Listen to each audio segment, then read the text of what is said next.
आपके पैसे की वैल्यू हर साल कम हो रही है, आप इन्फ्लेशन प्रूफ इन्वेस्टिंग कैसे कर सकते हैं जानेंगे आज की इसी वीडियो में। कौन कौन सी ऐसी एसेट्स है जहां पर आप इन्वेस्टमेंट कर सकते हो और अपने इन्वेस्टमेंट को इन्फ्लेशन प्रूफ बना सकते हो, सारे ऑप्शंस के बारे में जानेंगे आज की इसी वीडियो में। तो आप इस वीडियो को पूरा एंड तक जरूर देखिएगा। तो सबसे पहले जानते हैं इन्फ्लेशन क्या होता है। इन्फ्लेशन वो होता है जिस दर से हर साल महंगाई बढ़ती है, 5, 6, 7 ये ऊपर नीचे चलता रहता है। तो 5, 6, 7 के बीच में आपको इन्फ्लेशन का रेट मिल जाएगा कि 5% से तो इन्फ्लेशन हर साल बढ़ेगा ही बढ़ेगा। जैसे फॉर एग्जांपल कोई चीज़ यहाँ पर पिछले साल 100 रुपये की आती थी तो वो अगले साल मतलब जो 2022 में 100 रुपये की आती थी तो 2023 में वो 105 रुपये की आएगी। तो 5% से हर साल इन्फ्लेशन बढ़ रहा है। आप ये कैसे चेक कर सकते हो कि आपने कहीं पर भी जो इन्वेस्टमेंट कर रखा है उसको कैसे प्रूफ बना सकते हो। जैसे हम एक कैलकुलेशन करते हैं, 10 साल का एग्जाम्पल लेते हैं 2012 से लेके 2022 तक का। तो वहां पर इन्फ्लेशन कितना रहा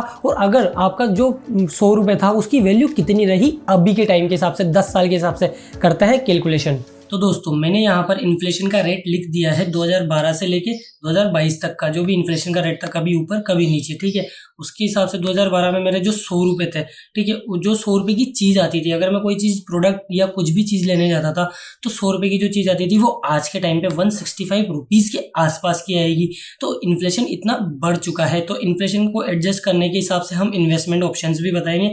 अगर एवरेज निकालें हम इसका, तो एवरेज जो सारे पूरा टोटल था इसका लगभग 6% का इन्फ्लेशन रेट रहा है एवरेज, ठीक है। और अगर आपने एफडी में भी इन्वेस्ट करा होगा तो एफडी का रिटर्न कितना परसेंट से इन्फ्लेशन को बीट किया या फिर नहीं किया, ये भी कैसे चेक कर सकते हो। 2012 से लेके 2022 तक का हम एफडी का रेट ऑफ रिटर्न निकालेंगे, कोई सा भी यहाँ पर, ठीक है। एफडी का रेट ऑफ रिटर्न निकाला, हम कैलकुलेशन करते हैं, चलिए करते हैं। अगर आपने एफडी में भी यहाँ पर इन्वेस्टमेंट करा होगा तो एफडी में जैसे फॉर एग्जाम्पल एफडी में आपने 100 रुपये इन्वेस्ट करे, जो एफडी का रेट था 2012 में ये था, फिर धीरे कम ज़्यादा करते हुए लास्ट ये रहा है इन्फ्लेशन, मतलब इंटरेस्ट रेट, सो है ना। उसके बाद यहाँ पर आपने जो भी इन्वेस्टमेंट करा होगा उसको काउंट मतलब कैलकुलेशन करते हुए हम यहाँ पर एवरेज आए।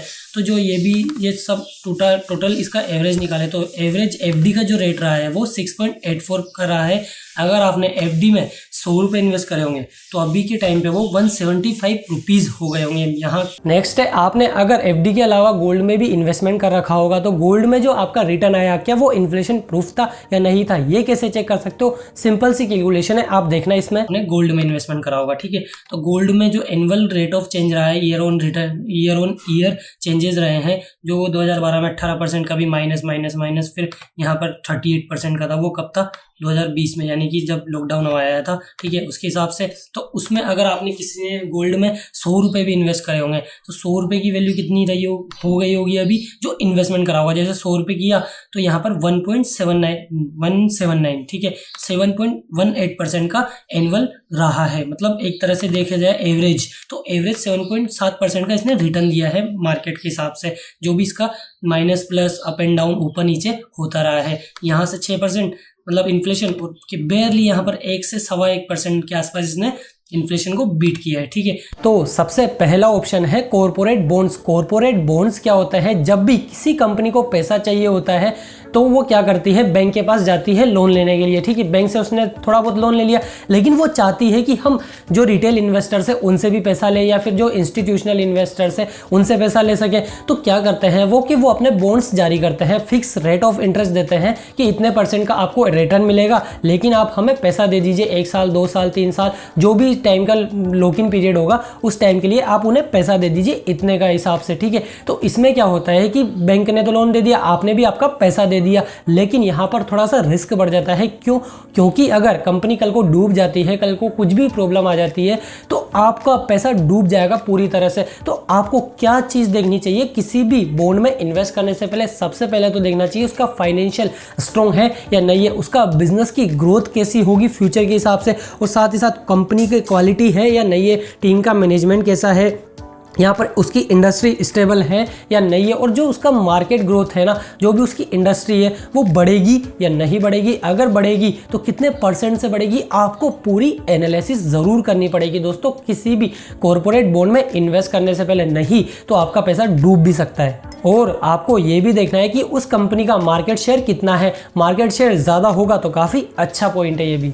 नेक्स्ट ऑप्शन है, आप इंडिया के साथ साथ यूएस की कुछ कंपनीज है उनमें भी इन्वेस्टमेंट कर सकते हो। जैसे फॉर एग्जांपल यूएस की बहुत सारी कंपनियां हैं, आपको नहीं पता कि कौन क्या काम करता है क्या करता है, तो आप क्या करते हो, सिंपल सा जो S&P 500 है उसमें इन्वेस्टमेंट कर सकते हो, जहां पर यूएस की टॉप कंपनीज आ जाती है। उसमें जैसे आपने इन्वेस्टमेंट करा तो वहां पर टेक कंपनीज ज़्यादा है चलती है, अमेजोन हो गया, टेस्ला हो गया, यहाँ पर मेटा हो गया, गूगल हो गया, माइक्रोसॉफ्ट हो गया, बड़ी बड़ी कंपनीज है। अगर आप इनमें डायरेक्ट इन्वेस्टमेंट करना चाहो तो कर सकते हो, नहीं तो आप S&P 500 में कर सकते हो, जहां पर आपका इंडिया के साथ साथ जो डॉलर का प्राइस अप्रिशिएट होता है उसमें भी आपको बेनिफिट मिलेगा, और साथ ही साथ यूएस का जो होता है, आपने देखा था कितना परसेंट डाउन गया था, पूरा 50-70% डिस्काउंट पे मिल रहा था मेटा का शेयर, बहुत सारे टेक कंपनीज के शेयर जो यूएस की है, और अभी यहाँ पर कितना बूम कर चुके हैं वापस वो। तो आप सही टाइम पे इन्वेस्टमेंट कर सकते हो यूएस स्टॉक्स में भी, जिससे आपको अच्छा रिटर्न मिल सकता है। नेक्स्ट ऑप्शन है इंडियन स्टॉक एक्सचेंज। आपको डायरेक्ट किसी स्टॉक में इन्वेस्टमेंट करना नहीं आता, आपको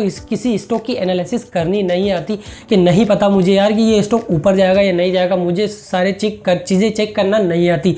लेकिन आपको एक चीज़ पता है कि इंडिया ग्रो करेगा, भारत की जो टॉप कंपनीज है वो हमेशा ग्रो करती रहेगी। तो आप जो इंडिया के इंडेक्स फंड है उनमें इन्वेस्ट कर सकते हो, सेंसेक्स और निफ्टी का आप ट्रैक कर सकते हो। जैसे फॉर एग्जांपल हम एक कैलकुलेशन करेंगे 2012 से लेकर 2022 तक का जो निफ्टी 50 ने जो रिटर्न दिया है वो कितना परसेंट का था, और अगर आपने उसमें 1000 रुपये 1 लाख रुपए जो भी अमाउंट आपने इन्वेस्टमेंट करा होगा तो वो अभी तक कितना बन चुका होगा। तो सारी चीज़ें हम कैलकुलेशन करेंगे एक एक्सेल के थ्रू, तो आप देखिए वो कैलकुलेशन। अगर हम यहाँ पर निकालें कि आपने इंडियन स्टॉक एक्सचेंज में भी इन्वेस्टमेंट करा होगा, जैसे फॉर एग्जांपल सेंसेक्स निफ्टी है, तो हमने यहाँ पर सेंसेक्स का डेटा लिया है year on year return changes, ठीक है, ईयर ऑन ईयर यहाँ पर ये आ गया कितना परसेंट का क्या क्या रहा है। अगर आपने इंडेक्स में 100 रुपये भी डाले होंगे तो जब 2012 में, तो अभी उसकी वैल्यू कितनी हो गई होगी, 2.51 के आसपास हो गई होगी, और 13.81% का एवरेज रहा है इसका। जैसे कम ज़्यादा माइनस प्लस जो भी है ना उसका एवरेज आउट करेंगे हम, तो यहाँ पर क्या हो जाएगा 13.81% के हिसाब से रिटर्न आया है। आपको मैंने इजी कैलकुलेशन करने के लिए यहाँ पर 100 रुपये का एग्जांपल लिया है, आप चाहो तो 1000 रुपये जो भी आपका है ना वो आप ले सकते हो, आपके ऊपर डिपेंड करता है दोस्तों आप क्या लेना चाहते हो, ठीक है, उसके हिसाब से परसेंटेज आ गया। तो हमने यहाँ पर पूरी कैलकुलेशन बता दी आपको कि इन्फ्लेशन का रेट क्या रहा है। अगर आपका 100 रुपये था तो उसकी वैल्यू अभी के हिसाब से इतनी रही होगी, गोल्ड में इन्वेस्टमेंट करा होगा तो इतना, और कितने परसेंट की हिसाब से ग्रोथ रही होगी, इंडियन स्टॉक एक्सचेंज में किया होगा तो सेंसेक्स में इतना इतना ये रहा होगा।